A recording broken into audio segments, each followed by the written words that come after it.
ગુજરાતના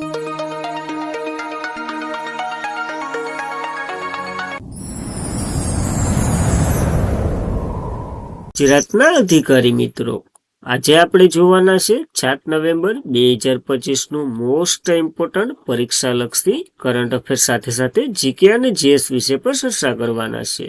તો ખાસ કરીને ચેનલ ઉપર નવા હોય તો ચેનલને સબસ્ક્રાઇબ કરી લેવી, વિડીયો પસંદ આવે લાઈક કરવો અને તમારા મિત્રો સુધી અવશ્યથી શેર કરી દેવો. તો ચલીએ આજના ઇમ્પોર્ટન્ટ ક્લાસની આપણે શુભ શરૂઆત કરી દઈએ.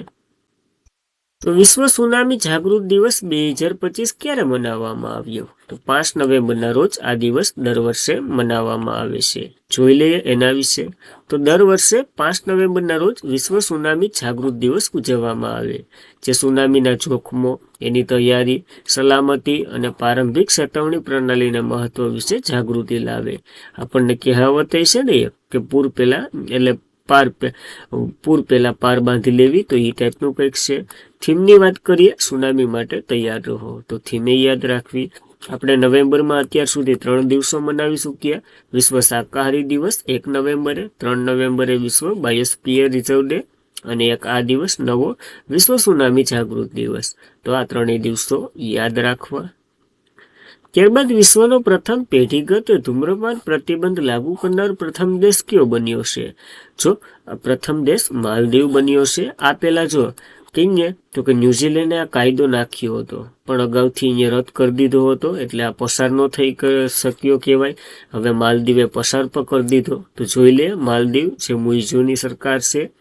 માલદીવ એટલે પેઢી ધૂમ્રપાન પ્રતિબંધ લાગુ કરનાર, જેને 1 જાન્યુઆરી 2007 પછી જન્મેલા કોઈ પણ વ્યક્તિ આ તમાકુ અથવા તો એનું વાપરવું, એનું વેચાણ કરવું, એના ઉપર પ્રતિબંધ મૂક્યો છે. તો ખાસ ઇમ્પોર્ટન્ટ. અને 1 નવેમ્બર 2025 આ કાયદો અમલમાં આવશે, જે નીતિ હિન્દ મહાસાગર ટાપુ રાષ્ટ્રમાં આ એક પ્રકારનો કાયદો ધરાવતા પ્રથમ અને એકમાત્ર દેશ બન્યો છે. તો વિશ્વનો પ્રથમ દેશ છે, તો ઇમ્પોર્ટન્ટ ગણાય. આ કાયદો જે સિગારેટ પર જ નહીં, તમાકુ છે એટલે કે તમામ તમાકુ સહિતના જે વેચાણ, બીડી ધતુરી બધી આવી જાય, બુઢાલાલ ને બધી. જો આપણે ન્યુઝીલેન્ડ તો વાત કરી લીધી. ત્યારબાદ એક એવોર્ડ યાદ રાખવો. ભારતે બ્લુમબર્ગ થિયોસોફિકલ પુરસ્કાર 2025 જીત્યો હતો. તમાકુ છોડવાને પ્રોત્સાહન આપવા બદલ આ પુરસ્કાર ભારતને મળ્યો હતો. તો કંઈ દેખાતું તો નથી, પણ પુરસ્કાર આપી દીધો. માલદીવની વાત કરીએ, કેપિટલ માલે, ચલણ માલદીવ રૂપિયો છે. પ્રમુખ એટલે કે મોહમ્મદ મુઇઝુ છે. તો યાદ રાખવા, આ મુઇઝુની સરકાર. ત્યારબાદ પ્રધાનમંત્રી નરેન્દ્ર મોદીએ ક્યાં સ્ટેટ 2025 નું ઉદઘાટન કર્યું છે? તો નવી દિલ્હી ખાતે આ ઉદઘાટન કર્યું છે. ઇમ્પોર્ટન્ટ છે. તો 3 નવેમ્બર 2025 રોજ પ્રધાનમંત્રી નરેન્દ્ર મોદીએ નવી દિલ્હીના જે ભારત મંડપમ ખાતે 3 નવેમ્બરથી 5 નવેમ્બર દરમિયાન યોજાનારી ઇમેજિંગ સાયન્સ ટેકનોલોજી ઇનોવેશન કોન્ક્લેવનું 2025 નું ઉદઘાટન કર્યું. અને અહીંયા જ પ્રધાનમંત્રી નરેન્દ્ર મોદીએ 1 લાખ રૂપિયાની સંશોધન અને વિકાસ નવીનતમ યોજનાઓ શરૂ કરી છે. આ સહિત મુખ્ય પહેલોમાં તો કે એનફર અધિનિયમ 2023 હેઠળ સ્થાપિત અનુસંધાન અને રાષ્ટ્રીય સંશોધન ફાઉન્ડેશન આનું સંચાલન જાહેર કર્યું છે. તો જોઈ લઈએ પેલા તો આ યોજના શું છે. તો આ અંતર્ગત ખાનગી ક્ષેત્ર બનાવવામાં આવી રહેલ મહત્વપૂર્ણ પ્રોજેક્ટો અને રોકાણ કરવામાં આવશે. ઓછા વ્યાજ દરે લાંબા ગાળાની લોન મળશે. પ્રોડક્ટને શેર બદલ ભંડોળ પૂરું પાડવામાં આવશે. પ્રોજેક્ટ આશરે 100 મિલિયનને આવરી લેશે અને ખર્ચમાં 50% ઓછો થાય. એટલે ખાસ આ ટાઈપની વિકાસ અને નવીનતમ યોજના યાદ રાખવી ઇમ્પોર્ટન્ટ છે. ત્યાં નરેન્દ્ર મોદીએ ઉદઘાટન કર્યું. ત્યારબાદ કયા દેશે વિશ્વના સૌથી મોટા પુરાતત્વીય સંગ્રહાલય, જેનું નામ જેમ છે, એનું ઉદઘાટન કર્યું છે? તો ઇજિપ્તે કર્યું છે, જ્યાં પિરામિડ ટાઈપનું. જોઈ લઈએ. તો લગભગ 1 લાખ કલાકૃતિથી ભરેલું વિશ્વનું સૌથી મોટું પુરાતત્વીય સંગ્રહાલય ગ્રાન્ડ ઇજિપ્ત મ્યુઝિયમ છે ઇજિપ્તનું સત્તાવાર રીતે આનું ઉદઘાટન થઈ ગયું. પ્રાચીન વિશ્વની 7 અજાયબીમાંની એક ગીઝા ખાતે જે ખુફુના મહાન પિરામિડ પાસે સ્થિત ઇજિપ્ત આધુનિક યુગનું સાંસ્કૃતિક આકર્ષક તરીકે ગણવાતું આ સંગ્રહાલય છે, જેનું ઉદ્ઘાટન કર્યું. આ ગ્રાન્ડ ઇજિપ્શિયન મ્યુઝિયમ, જે વિશ્વનું સૌથી મોટું પુરાતત્વીય સંગ્રહાલય કહેવામાં આવ્યું છે, કારણ કે અહીં 1 લાખથી વધારે કલાકૃતિઓ ભરેલી છે અને દેશના ઇતિહાસમાં લગભગ 7 શતાબ્દીનું પ્રતિનિધિત્વ કરે છે. તો ખાસ ઇમ્પોર્ટન્ટ આપણે સંગ્રહાલય થાય યાદ રાખવું એક પ્રશ્ન હશે જ. ઇજિપ્તની વાત કરી લઈએ. કેપિટલ કૈરો છે, સરળ ઇજિપ્શિયન પાઉન્ડ છે અને પ્રમુખ અબ્દેલ ફતેહ અલ સીસી છે. ત્યારબાદ નવી અને નવીનીકરણ ઉર્જા મંત્રાલયે નવી દિલ્હીમાં ગ્રીન હાઇડ્રોજન 2025 આંતરરાષ્ટ્રીય પરિષદનું આયોજન કરવાનું છે. તો નવી અને નવીનીકરણ ઉર્જા મંત્રાલય, જેના મંત્રી કોણ છે તમારે કોમેન્ટ કરવાની છે. 11 અને 12 તારીખે નવી દિલ્હીમાં ગ્રીન હાઇડ્રોજન આંતરરાષ્ટ્રીય પરિષદ 2025નું આયોજન કરશે. આ પરિષદનો ઉદ્દેશ્ય ગ્રીન હાઇડ્રોજન ઉત્પાદનમાં વધારો કરવો, માળખાગત સુવિધા સક્ષમ બનાવવી, માંગ વધારવી અને જે વૈશ્વિક સહયોગને પ્રોત્સાહન આપવો. વ્યવહારના માર્ગ પર જ્ઞાનો વગેરે આનો ઉપયોગ છે. તો યાદ રાખવું આ એક સમિટ. ત્યારબાદ ક્યાં 10મા Dada Saheb Phalke international film festival award 2025 યોજાયા. તો આનું આયોજન મુંબઈ ખાતે થયું હતું. ઇમ્પોર્ટન્ટ છે, આમાં ઘણી એવી મૂવીઓ અને વગેરે જોઈ લઈએ. તો મુંબઈમાં યોજાયેલ 10મો Dada Saheb Phalke international film festival award 2025, જેમાં શ્રેષ્ઠ અભિનેત્રી એટલે કે અભિનેતા કાર્તિક આર્યનની પસંદગી થઈ છે. ચંદુ ચેમ્પિયન માટે અભિનેત્રી તો કે કૃતિ સેનનની પસંદગી થઈ છે. આ 2 મહત્વના પદો. ત્યારબાદ શ્રેષ્ઠ ફિલ્મ સ્ત્રી 2 છે, શ્રેષ્ઠ અભિનેતા કાર્તિક આર્યન છે, શ્રેષ્ઠ અભિનેત્રી કૃતિ સેનન છે અને શ્રેષ્ઠ દિગ્દર્શક કબીર ખાન છે. તો ખાસ આ 4 પદ તો આપણને યાદ જ રાખવા. 2012માં સ્થપાયેલ દાદા સાહેબ ફાળકે આંતરરાષ્ટ્રીય ફિલ્મ મહોત્સવનું નામ એક મહાન વ્યક્તિના નામ પરથી રાખવામાં આવ્યું હતું.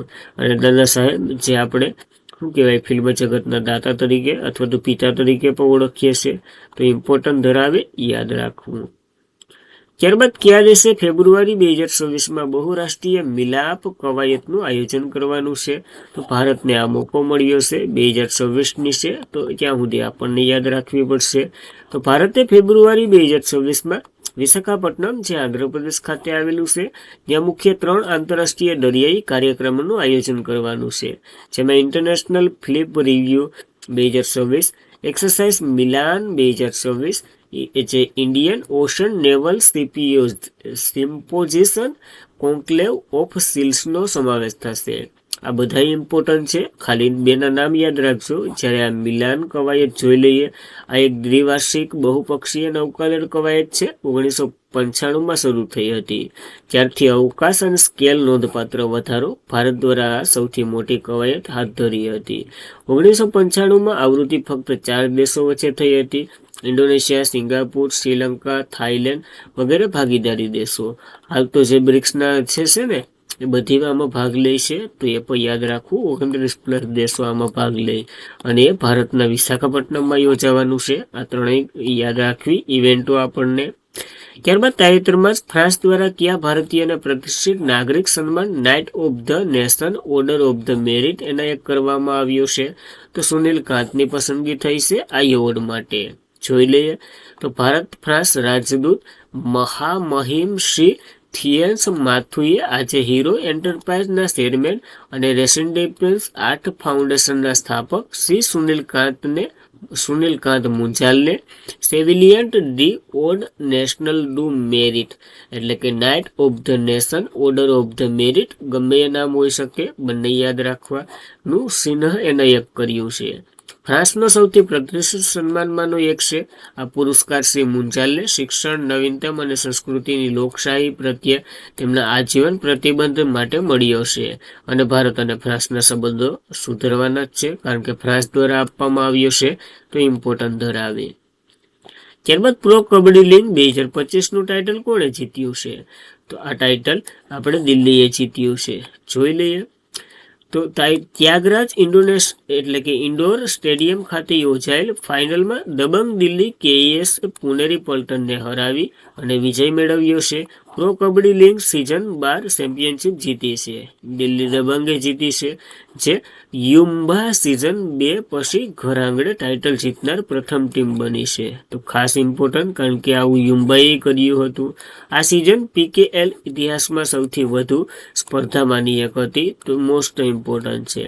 સૌથી સફળ ટીમ પટના પાઇરેટ્સ છે 3 વખતની, અને પ્રથમ આવૃત્તિ 2014માં જે જયપુર પિંક પેથરને જીતી હતી. તો ખાસ ઇમ્પોર્ટન્ટ ધરાવે પ્રો કબડ્ડી લીગ યાદ રાખવી. ત્યારબાદ વિશ્વજીત સહાય જે ડિફેન્સ એકાઉન્ટન્ટ કંટ્રોલ જનરલ તરીકે નિયુક્ત થયા છે. તો ભારતીય સંરક્ષણ ખાતાના સેવા એટલે કે IDAS ના વરિષ્ઠ અમલદાર શ્રી વિશ્વજીત સહાયે નવા controller general of defence accountant તરીકે પસંદ થયા છે. આ રાજકુમાર અરોડાનું સ્થાન લેવાના છે. Control general of defence accountant શું હોય? તો તે એક સંરક્ષણવાદી ખાતા વિભાગના વડા હોય અને સંરક્ષણ મંત્રાલય હેઠળ કાર્ય કરે છે. હવે આ એકાઉન્ટન્ટ છે, તો કાર્ય તો તમને ખબર જ છે. આનું હેડક્વાર્ટર નવી દિલ્હીમાં આવેલું છે આ બોડીનું. તો ખાસ ઇમ્પોર્ટન્ટ ધરાવે, યાદ રાખવું. અને આજના માટે એટલું જ હતું. ખાસ કરીને મિત્રો, વિડીયો પસંદ આવે એક લાઇક કરી દઉં, તમારા મિત્રોને શેર કરી દઉં. ચેનલ પર નવા હોય તો અવશ્યથી સબસ્ક્રાઈબ કરી લેવી. વિડીયો પસંદ આવે, વધારે પસંદ આવે, ડેઈલી આવું જ જુઓ. તો PDF વગેરે સ્ટડી મટીરિયલ માટે ટેલિગ્રામમાં જોઈન્ટ થઈ જવું. ક્વિઝ ને વગેરે આપણે અપલોડ કરતા જ રહીએ જ્યારે ટાઈમ મળે ત્યારે. તો એના માટે નોટિફિકેશન વગેરે ઓન રાખી અને ટેલિગ્રામમાં જોઈન્ટ થઈ જવું. તો બસ આજના માટે એટલું જ હતું. જય હિન્દ, જય ભારત.